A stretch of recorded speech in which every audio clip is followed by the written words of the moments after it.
Овде во Грац, секој возач на автобус застанува, доаѓа до вратата и ми најавува кој број стои пред мене.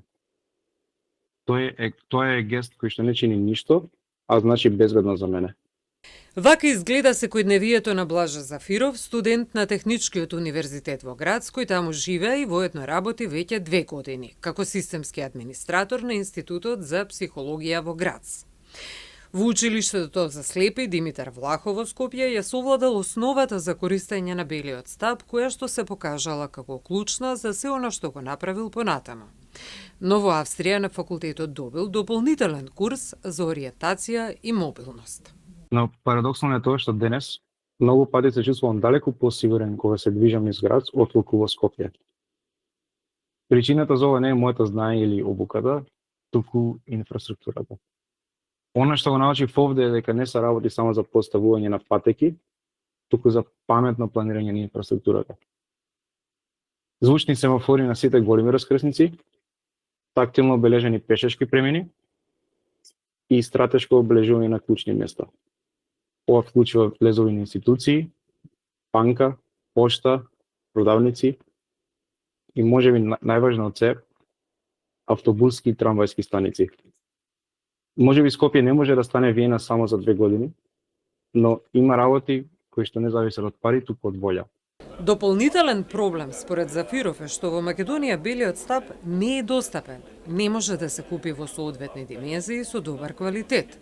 Додека во Австрија државата тоа го финансира и тоа не само за своите граѓани, туку и за странските студенти. За мене белиот стап не е само помагало, туку можност за избор. Секојдневно се соочувам со предизвици во сообраќајот и нешто кои можеби за некого се несфатливи, но за мене се реалност. Вели Бира Салифовска, која е воедно и авторка на првиот дипломски труд во Македонија, сработен на Брајово писмо.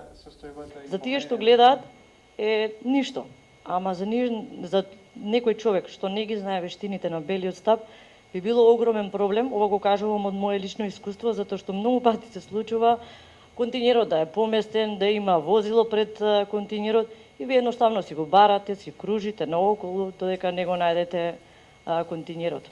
И за жал, ако не ги совладате тие вештини, ако не сте самостојни со стапот, мислам дека можеби и би се затрупале во сопственото ѓубре, што е навистина неубаво. Белиот стап символизира достоинствен живот, но и општествена обврска да создадеме градови и институции кои што ќе бидат пристапни, безбедни и пред се хумани, забележа Силјановска Давкова. Не смееме да си ја префрламе одговорноста едни на други и да ги релативизираме проблемите. 4000 наши сограѓани со оштетен вид заслужуваат акција, разбирање и конкретни, практични решенија. За лицата со оштетен вид, најважно е да имаат квалитетна обука, пристапна инфраструктура и лесна набавка на белиот стап.